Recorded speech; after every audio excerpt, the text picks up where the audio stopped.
My name is Jody, and when I was 15, I took a babysitting job that changed me forever.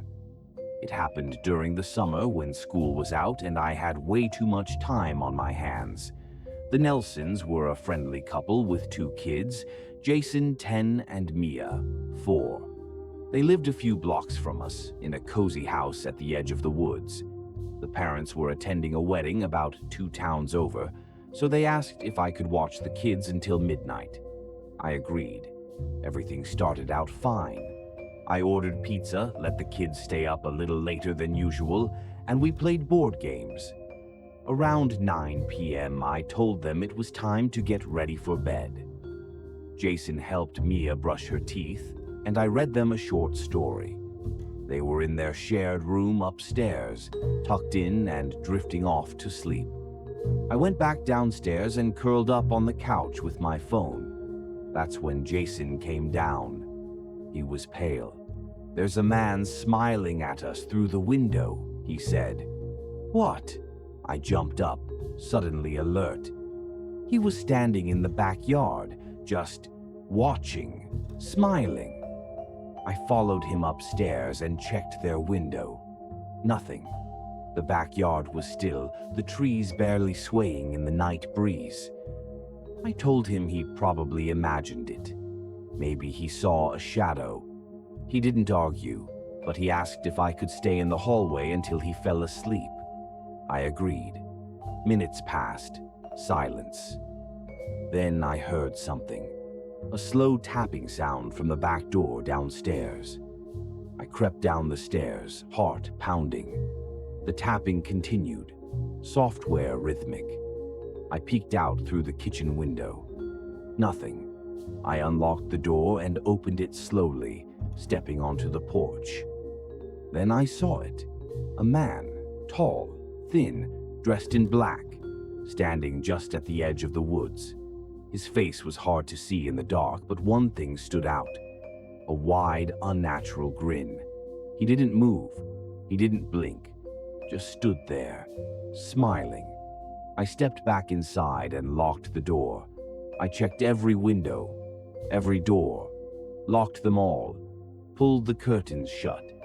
My fingers trembled as I dialed the Nelsons' number. No answer. I didn't want to call the police yet. Maybe he was just a weirdo passing by. Maybe he'd leave. But he didn't. 30 minutes passed. Then Mia screamed. I ran upstairs. She was pointing at the hallway, and there he was. Inside the house. The same man. That smile. Stretched too wide across his pale face. I grabbed the kids and rushed into the bathroom, slammed the door, and locked it. I called 911. The dispatcher told me to stay calm. Officers were on their way. We stayed in that bathroom for what felt like hours, the kids sobbing quietly. Then we heard the front door slam, followed by footsteps, running footsteps. Then silence. The police found no one, no sign of forced entry. But when they reviewed the house's outdoor security camera, they saw him, standing at the edge of the woods. Hours before I even noticed him, just watching. And worse, they found something in Jason's room, a Polaroid photo on his pillow, a picture of me sleeping on the couch, taken from inside the house. He had been inside before, maybe many times. He knew the house, and he was waiting for the perfect moment. The Nelsons installed a full security system after that night. I never babysat again, but sometimes when I'm home alone, I check my windows, and every now and then I swear I see him, still smiling.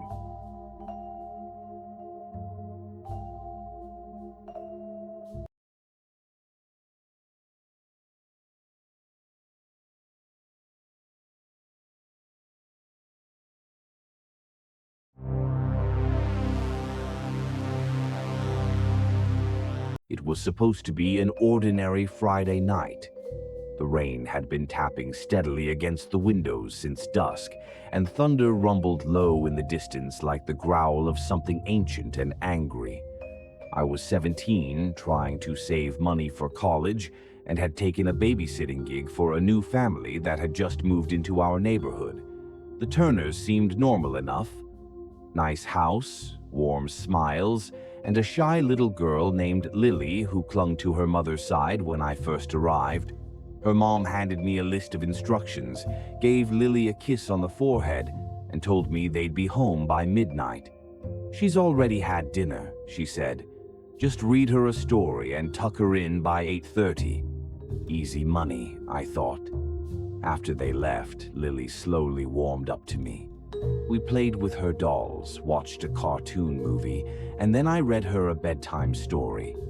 By 8:45, she was snug in bed, and I was on the living room couch flipping through Netflix. That's when I heard her voice through the baby monitor. "Anna, there's a man in my closet." At first, I thought I misheard her. I turned up the volume. "Anna, he's watching me." My stomach twisted. I tried to keep my voice calm. "Lily, sweetie, it's probably just a shadow. Stay in bed, okay? I'll come check."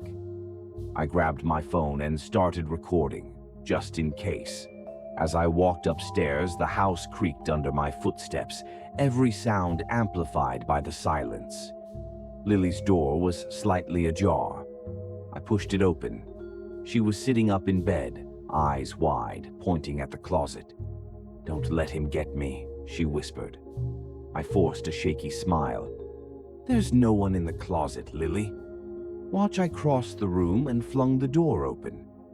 Empty. But something felt off. A strange smell, like damp wood and something metallic, lingered in the air. I checked under the bed, behind the curtains. Nothing. Still, Lily wouldn't lie down. So I stayed with her until she fell asleep. Back downstairs, I locked all the doors and windows. I even checked the basement, just to be safe. I was halfway back to the couch when I heard it again. A cough. A low, hoarse, deliberate cough. From upstairs. My blood turned to ice. I grabbed my phone and dialed 911. I didn't care if I was being paranoid. 911, what's your emergency? There's someone in the house. I'm babysitting. I think there's a man upstairs. Are the children safe? There's only one. She's in bed. I'm going to get her. Stay on the line. I crept upstairs, heart pounding so loudly I could barely hear myself think. Lily was still asleep. I scooped her up gently and tiptoed to the bathroom, the only room with a lock. We sat in the tub while I listened for any sound. The operator stayed with me. When the police arrived, I rushed downstairs to let them in. They searched the entire house. No signs of forced entry. But then one of the officers noticed something. The attic hatch in the hallway ceiling had a trail of fresh dust and a single muddy fingerprint. They pulled the ladder down and climbed up. He was up there, a man, dirty clothes, covered in filth, huddled in a corner with a knife in one hand and a flashlight in the other. He had been living in the attic for days, maybe weeks. He'd watched us the entire evening, from the vents, through the cracks in the closet door. He hadn't expected me to check the closet so early, or to call the police. When they arrested him, he just smiled. "You ruined it," he said. The Turners moved a month later. Lily never spoke about that night again. As for me, I never babysat again.